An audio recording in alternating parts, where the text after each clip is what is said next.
Welcome friends to another Dark Rider quick review. Since I've been absent recently due to issues with my PC, I'm going to make a double bill review, both episodes 4 and 5 of My Little Pony Friendship is Magic Season 3. So without further ado, let's start out with episode 4, One Bad Apple. When Apple Bloom's cousin, named Babs Seed, comes from a visit from Manhattan, gotta love the puns of the show, Apple Bloom enthusiastically asks her to join the Cutie Mark Crusaders since Babs does not have a cutie mark either.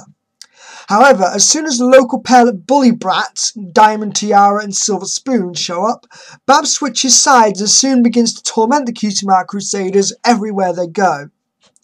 This episode follows firmly the simple formula for bully episodes, but I still quite enjoyed it, mainly because it sticks firmly to the rule of show don't tell.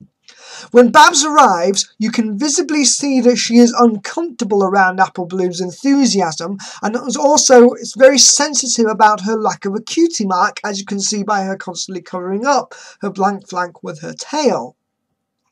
And so when the two boys come around, she joins in and acts more confident considering how Tiara and Silver Spoon teased them as babies. She acts tough and joins them to avoid torment.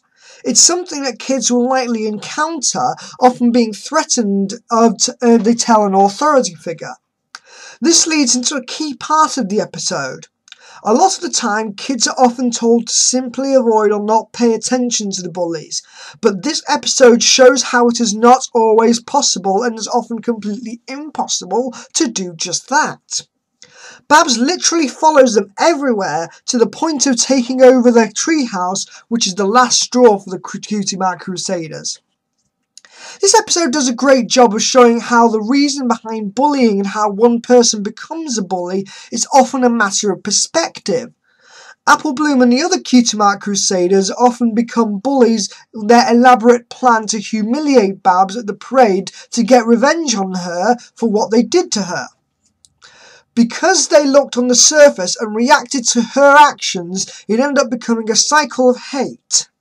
Of course, it's impossible for anyone, especially a cartoon about ponies, to give a perfect solution to bullying, and this certainly does not. However, for what it's worth, within the context of the episode, it did provide at least a basic moral concept that having friends to support you and make you feel valued for the right reasons will often help to prevent you from folding to peer pressure to gain popularity for the wrong reasons.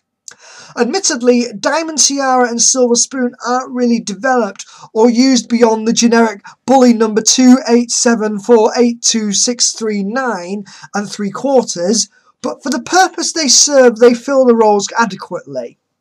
Before I move on, I do think that it wasn't directly mentioned. This episode shows Apple Bloom's enthusiasm made Babs really uncomfortable, as I mentioned before.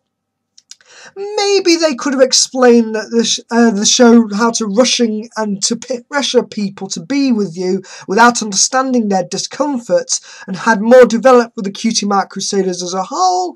I think I could count this as a missed opportunity, but it didn't really hurt the episode nearly as much as the many issues with the opening two-parter did. The music of My Little Pony is often the highlight of the episode, and this is no different. The Babs Seed song is actually presented in a very different way to what has been done before, and it's both sung in the format of a melodic pop song, creating a music video in the process that shows off how good the animation is, while presenting how much the Cutie Mark Crusaders end up running into Babs, no matter how they try to avoid her. Particular highlights of the animation include the bobbing of the hair and the chorus sequences where they are running away from Babs. It was also fantastic to get a remix of the A-Team theme song, as it is one of many references throughout the series that adults will probably get when kids might not. And hey, it may even be a particular introduction to those pieces of media that we as adults treasure so fondly when they are slightly older. Overall, while this episode does tend to get a bit predictable at times, the concept of a new character becoming a bully isn't anything new. I feel the way this episode handles the subject is to give them the fact that it all follows the show don't tell rule, allowing the audience to figure it out for themselves works in its favour. The only thing holding it back is the lack of mention of the Cutie Mark Crusaders being overly enthusiastic, so this episode gets a final grade of an A-. Now we move on to the return of an old adversary from Season 1 as we take a look at Episode 5 of Season 3, Magic Duel. Showtime! After her humiliating defeat at the hands of Twilight Sparkle, the self-proclaimed great and powerful Trixie returns to Ponyville wielding a dark magic jewellery known as the Alicorn Amulet. Her magical abilities being vastly increased beyond what even Twilight can comprehend. After losing a magic duel and being banished from Ponyville, Twilight must find a way to overcome the powers of the Alicorn Amulet and stop Trixie's tyrannical rule. All without the help of Princess Celestia, who is away visiting Saddle Arabia. Puns galore! The Alicorn Amulet is your classic cursed fantasy item, trading off direct power for the toll of inflicting the wearer's mind, making them more evil in the process. While Trixie was always a show-off and jealous type, she was never outright cruel before. However, with the Alicorn Amulet, she is clearly showing how it exaggerates to make all the ponies in Ponyville serve her in ways that make you greatly suffer in the process. Of course, it's not nearly as grand a scale as it implied with King Sombra or even Discord, since most of this torture consists of merciless tickling or dragging a wheelless throne around Ponyville. This is the strength of how the show manages to portray the degrees and methods of the antagonists. While Trixie was selfish and loudmouth and a fraud, she was never outright evil or hurtful towards other ponies. You can even see that as episode goes on, she grows increasingly bizarre and demands, saying that she's having a throne dragged around because she does not trust Wheels. You know when you've gone off the deep end when you say you do not trust Wheels. This really adds to the drama and sense of urgency that Twilight has in finding a way to overcome Trixie's magic. Normally you would expect Twilight to overcome Trixie by some sort of secret spell or ability that Trixie missed because of the evil of the amulet, but once again this show surprises me in just how creative and clever it can be. Zecora is much like a Yoda figure in this episode, which is actually referenced a couple of times during the episode as an animation nod, in how she speaks in riddles for Twilight to figure out an alternative method of beating Trixie. Much like the last time, Trixie's downfall to her own ego, since Twilight uses more conventional physical illusions rather than magic spells to make Trixie think Twilight has gained more powerful amulet from Zecora. This is quite a big change from the usual affair of Twilight-themed episodes, because while the solution does come through working with her friends to prepare these illusions, it doesn't involve breaking down or fear of losing her friends. Because Trixie acts as the villain for this episode, Twilight can put more focus into putting a big teamwork effort so that Trixie removes the Alicorn Amulet herself, which only she can do. It's nice to see a confident Twilight rather than a paranoid Twilight that we have gotten in previous episodes, or being outright punished for being curious, which was the theme of an episode that shall not be named. This makes another creative and different way to approach the themes of Twilight episodes, including the two-parters of Friendship and Magic altogether. It's an even nicer bit of lampshading as Twilight admits that she didn't need magic to make Pinkie Pie just one mare band, I should say.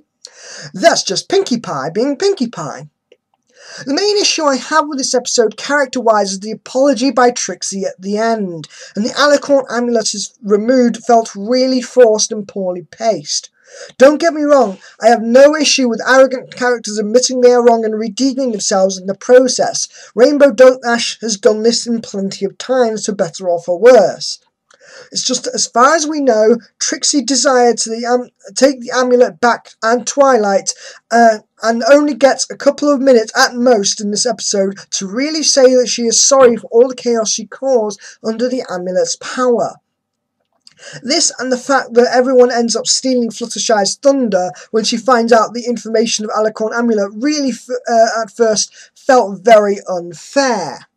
Especially because of the development she's got in previous episodes to make her more assertive.